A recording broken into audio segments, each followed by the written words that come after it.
Escuchemos al siervo Juan Bautista Sánchez, director del Ministerio de Evangelización Víspera del Fin, con la exposición del estudio de la Epístola de Santiago. Hoy con el tema la paciencia y la oración. Escuchemos. Dios les bendiga, mis amados hermanos. Hoy por fin tenemos la conclusión de la carta o epístola de Santiago con la temática la paciencia y la oración, o sed pacientes y orad. Por tanto, hermanos, tened paciencia hasta la venida del Señor. Mirad cómo el labrador espera el precioso fruto de la tierra, aguardando con paciencia hasta que reciba la lluvia temprana y la tardía. Tened también vosotros paciencia y afirmad vuestros corazones, porque la venida del Señor se acerca. Hermanos, Santiago sigue amonestando y sigue también planteando sus consejos sabios a cada uno de los creyentes. No es fácil, cada uno de ellos estaban dispersos, cada uno de ellos estaban pasando por diversas tribulaciones y persecuciones. Por lo tanto, esos conflictos eran natural que existiesen en cada uno de los hermanos. Y esa era la disertación de Santiago, animando a cada uno de ellos para que pudiesen tener ánimo en medio de las dificultades. Le pone el ejemplo del labrador. Todos conocen lo que es un labrador, una persona que cultiva las plantas, ¿verdad? Los alimentos.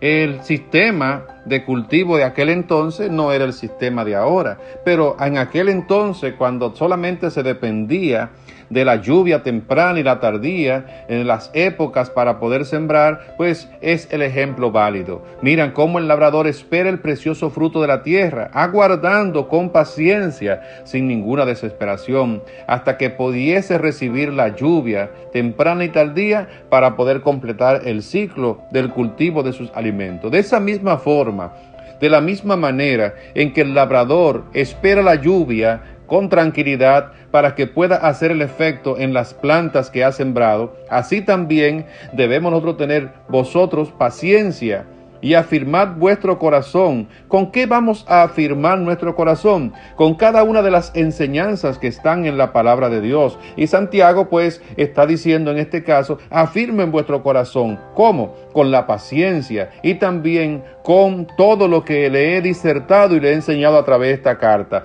porque la venida del Señor se acerca. Recuerden, hermanos, que el concepto de la venida del Señor de los cristianos de aquel entonces no era algo que se esperaba como para dentro de 500 o 1000 o 2000 años. Era algo que se estaba esperando como algo que iba a acontecer prácticamente casi ya. La idea de los cristianos a lo largo de toda la historia siempre ha sido que el Señor puede venir en cualquier momento. Así que no se sorprenda el hecho de que diga Santiago allá en el versículo 8 del capítulo 5 que la venida del Señor se acerca. También Pedro, también Pablo, cuando hablan acerca de la venida del Señor, ellos inclusive hasta creían que iban a estar vivos por si acaso el Señor viniese a levantar a su pueblo. Ellos eran parte de los que se iban aún estando vivos. Pero eso no quita el hecho de que sea inminente, de que la venida del Señor está cerca, porque para con el Señor un día es como 1000 años y 1000 años como un día. Otra cosa más de la que amonesta Santiago es con respecto a la queja de los hermanos uno para con otro. Dice, hermanos, no os quejéis uno contra otro para que no seáis condenados. He aquí el juez está delante de la puerta. Hermanos míos, tomad como ejemplo de aflicción y de paciencia a los profetas que hablaron en nombre del Señor. ¿Qué ganamos nosotros en un momento de dificultad, en un momento de crisis, en un momento de prueba, en un momento de tribulación, el estar quejándonos unos contra otros? A veces, en estos momentos en el cual un hermano se encuentra enfermo o algún hermano se encuentra en necesidad, desvía su mirada del Señor, desvía su relación con Cristo para entonces estar echando en cara alguna situación de los hermanos. ¿No le ha pasado a usted que alguna persona que ha estado enfermo, en lugar de orar al Señor, en lugar de estar clamando a Dios, lo que hacen es decir, y los hermanos no me visitan? cuando tenemos también la necesidad de algún bien, en lugar de pedir al Señor, lo que empezamos a decir es: y los hermanos nada han hecho por mí. Nada ganamos nosotros con estar quejándonos uno para con otro, porque lamentablemente esa no es la tarea de un cristiano ni ningún creyente. Por eso Santiago amonesta, hermanos míos, tomen como ejemplo de aflicción y de paciencia a los profetas que hablaron en nombre del Señor. Y aquí tenemos por bienaventurado a los que sufren. Habéis oído de la paciencia de Job y habéis visto el fin del Señor, que el Señor es muy misericordioso y compasivo. O sea, por muy grande que ustedes estén pasando toda dificultad en este tiempo, por mucho que sea la prueba y difícil lo que esté sucediendo en su vida, no ha sido más grande que la tribulación de Job. Sin embargo, el final de todo el conflicto, el final de toda la situación de Job es que el Señor es muy misericordioso y compasivo. Así que, de la misma forma en que Dios obró en Job, de la misma manera también lo puede hacer en ustedes. Eso es lo que dice Santiago, y también lo puede hacer el Señor a través de todos los que me están escuchando, porque también somos hijos del Señor. Pero sobre todo, hermanos míos, no juréis ni por el cielo, ni por la tierra, ni por ningún otro juramento, sino que vuestro sí sea sí y vuestro no sea no, para que no caigáis en condenación. Santiago trata de aprovechar al máximo su carta para corregir cada uno de los males que puedan haber. Santiago amonesta y recuerda mucho las enseñanzas acerca del mismo Jesús. Por eso le dice, repitiendo lo que Jesús un día dijo con respecto a los juramentos, que si ustedes van a estar haciendo juramento, eso no está bien, porque recuerden que Jesús estuvo diciendo que nuestro sí sea sí o nuestro no sea no. Así que lo mismo repite Santiago: no estemos jurando, porque los que tienen necesidad de estar haciendo juramento son las personas que hablan mentira, porque una persona que habla verdad no tiene que estar jurando, porque simplemente yo dije, yo vi tal o cual asunto. Usted lo jura. Yo no tengo que jurar para que me creen. O sea, cuando alguien tiene que jurar para que se le crea, es porque su palabra es dudosa, es porque su reputación posiblemente no esté a la raya con lo que debe de ser el comportamiento de una persona que hable la verdad. Por eso dice Santiago, sino que vuestro sí sea sí y vuestro no sea no, para que no caigáis en condenación.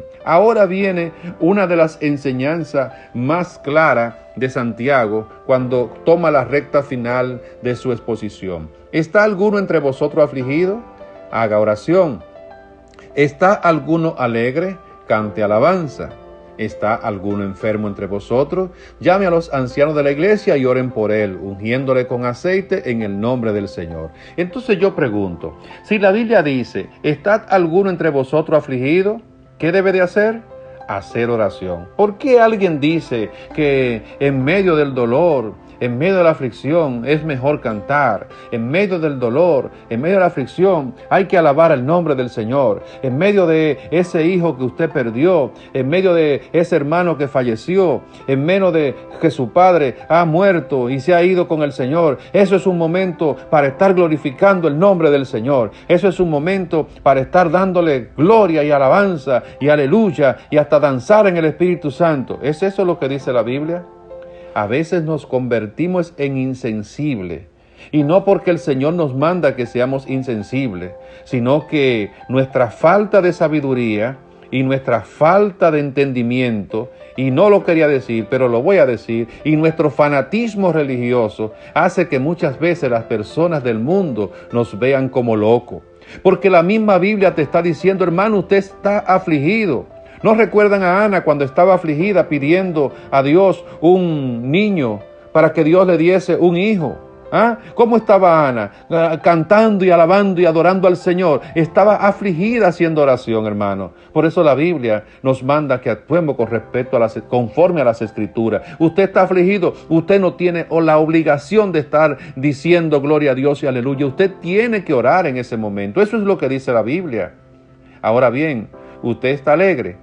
Y usted se imagina usted alegre ahora haciendo clamor y ayuno y vigilia de humillación, porque usted está alegre, ahora se va a envolver en silicio y va a echar polvo sobre su cabeza y no va a querer hacer nada, no quiere comer porque está alegre. No, si usted está alegre, cante alabanza. Alabado sea el Señor. Pero si no sabe cantar, entonces póngala en la emisora, porque también va a atormentar a los demás si usted no sabe hacerlo. Ahora, si es alabar y glorificar al Señor, usted está alegre, hágalo como usted quiera, pero alabe al Señor en su momento de alegría. Pero aquí viene la otra enseñanza. ¿Está alguno enfermo entre vosotros? Espere que el evangelista llegue a la iglesia para que éste ore por usted. ¿Está alguno enfermo de vosotros? Llame exclusivamente al pastor, porque si no es el pastor el que ora, lamentablemente, usted no va a recibir sanidad. ¿Es eso lo que dice la Biblia? ¿Está usted enfermo? Mande una ofrenda especial a un evangelista para que él ore por usted, porque esa ofrenda va a tener mucho poder y autoridad. ¿Dice eso las Escrituras? No, hermano. Lamentablemente, la mayoría de nosotros no recibimos sanidad porque no utilizamos el procedimiento correcto. Cuando usted hace lo que dice la Biblia, usted le está diciendo al Señor, como si estuviesen en un juzgado, diciendo, yo estoy amparado en lo que dice el libro de Santiago, capítulo 5, en su versículo 14, donde dice que si alguno está enfermo entre vosotros, ¿qué debemos de hacer? Llamar a los ancianos de la iglesia para que oren por mí. Amén. Entonces es deber del pastor enviar a la persona que él considera el hermano de confianza, el hermano de oración. Esos son los ancianos. No estamos hablando de la gente mayor de edad. No estamos hablando de la persona vieja. Un anciano de la iglesia podría ser un joven de 20 años. Una persona que es anciano de la iglesia podría ser un hermano de 25. Pero no importa la edad que tenga. Lo importante es que tenga madurez en los caminos del Señor y que sea devoto de la oración y obediente a sus líderes. Entonces el pastor enviará a uno de esos ancianos, encomendándole con el aceite de la unción que ore por esa persona y que además de orar por él, entonces le unja con aceite. Aquí encontramos algo muy importante y dice, y la oración de fe salvará al enfermo y el Señor lo levantará y si hubiere cometido pecado, le será perdonado. Observe lo siguiente, la palabra salvación es utilizada en la Biblia con 3 aplicaciones diferentes y es necesario que nosotros podamos entender el porqué. Observe, por ejemplo, en el diluvio, ¿cuántas personas se salvaron? Se salvaron Noé y se salvó su familia. Pero recuerde, ahí no está hablando de salvación eterna. Se salvaron de perecer ahogados. La salvación no es lo que se vislumbra en estas 8 personas. Ellos escaparon, pudieron librarse de la muerte. Ahí se aplica la salvación desde ese punto de vista de ser librado en ese momento. Tenemos también a Jonás cuando dice, la salvación es de Jehová en el vientre del pez. Él lo que está diciendo realmente es el que yo pueda salir vivo de aquí, de este lugar, es de pura competencia exclusiva de Jehová nuestro Dios. Cuando la mujer, aquella del flujo de sangre, topa el manto de Jesús y dice, si tan solo topase el borde de su manto, seré salva. Pero en realidad, ¿usted cree que ella está hablando de salvación espiritual, salvación eterna? Ahí la palabra salvación se traduce como salud. Aquí entonces en el versículo 15 funciona de la misma manera y la oración de fe salvará al enfermo, más bien es sanará al enfermo. Ahora, si hubiese cometido pecado le serán perdonados. ¿Por qué dice aquí que los pecados serán perdonados en caso de que lo hubiese cometido?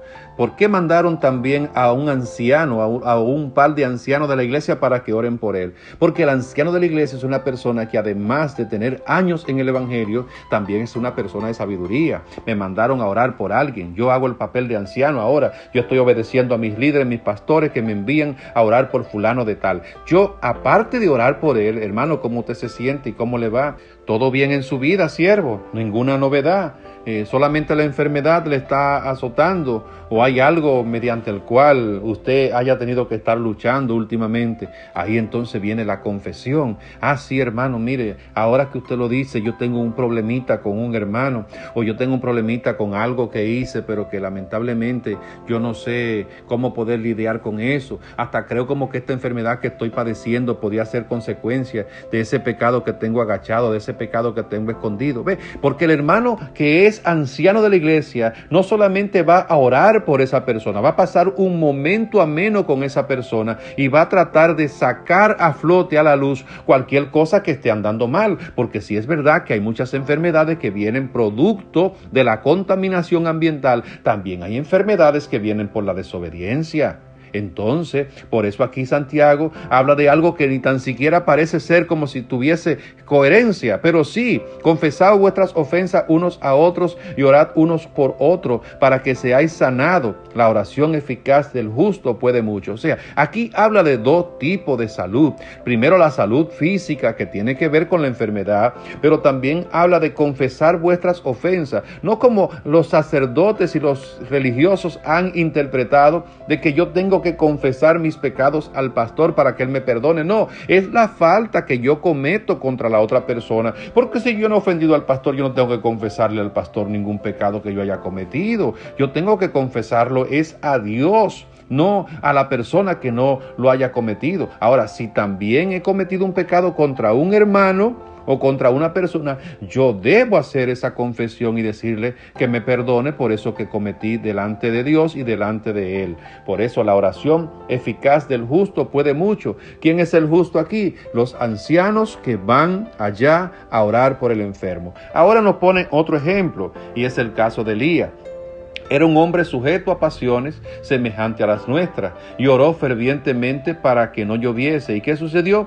No llovió sobre la tierra por 3 años. ¿Y qué tiempo? Y 6 meses. Y otra vez volvió y oró, y el cielo dio lluvia y la tierra produjo su fruto. Alabado sea el Señor. Por eso Santiago está expresando aquí que un anciano de la iglesia que vaya a orar por un enfermo tiene la responsabilidad de orar por la parte física, orar también y animar a la persona para que pueda confesar algún pecado cometido, para que se ponga a cuenta con su hermano y para que entienda que cualquiera de nosotros, aún estando en la condición que estemos, podemos orar, podemos clamar a nuestro Dios, y al igual como Elías clamó para que algo aconteciese, aconteció, y volvió a orar y volvió entonces Dios a hacer la obra.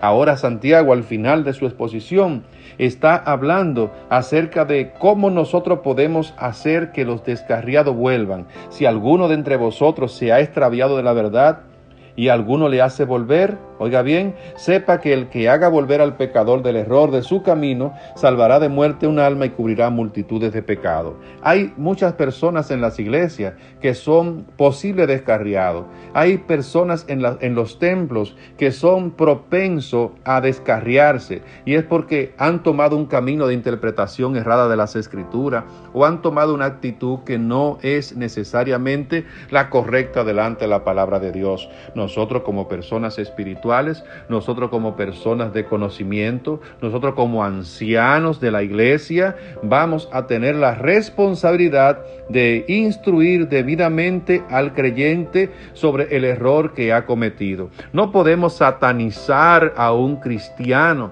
porque éste tenga una interpretación distinta de la palabra de la cual usted y yo estamos acostumbrados. Es posible, y no nos equivoquemos con esto, que la interpretación correcta sea la de él y no necesariamente la nuestra. Por eso, no porque alguien interprete un pasaje de la Biblia de manera distinta a nosotros, quiere decir que él sea el que esté extraviado. A veces podría ser que los que estemos extraviados seamos nosotros, hermanos. Por eso vamos a tener mucha paciencia en este sentido. Pero siempre y cuando haya un error, siempre y cuando haya algo que no esté bien, y usted, dejándose utilizar por el Señor, puede ayudar a corregir ese error, evitando que alguien se descarríe o haciendo que alguien que se haya apartado regrese al camino. Dice la palabra del Señor que el que haga volver al pecador del error, en este caso el pecador de afuera que no ha entrado al evangelio, o el pecador que antes estaba en el evangelio pero que ahora se ha salido, si usted puede volver al pecador de su camino, dice la Biblia, que salvará de muerte un alma. O sea, la muerte que tiene que ver con que la paga del pecado es muerte, más la dádiva de Dios es vida eterna en Cristo Jesús, Señor nuestro. ¿Y qué sucederá? Y cubrirá multitudes de pecado. Alabado sea el Señor. Quiera Dios que nosotros podamos ser instrumento de gloria, instrumento de honra, personas que seamos útiles para Dios, para llevar a cabo sus planes y propósitos, que estemos dispuestos a obedecer a nuestros líderes y convertirnos en obreros ancianos diligentes, que vayamos donde se nos mande para hacer lo que haya que hacer. Esperemos y esperamos que este estudio del libro de Santiago haya sido de su edificación. Dios le bendiga en gran manera.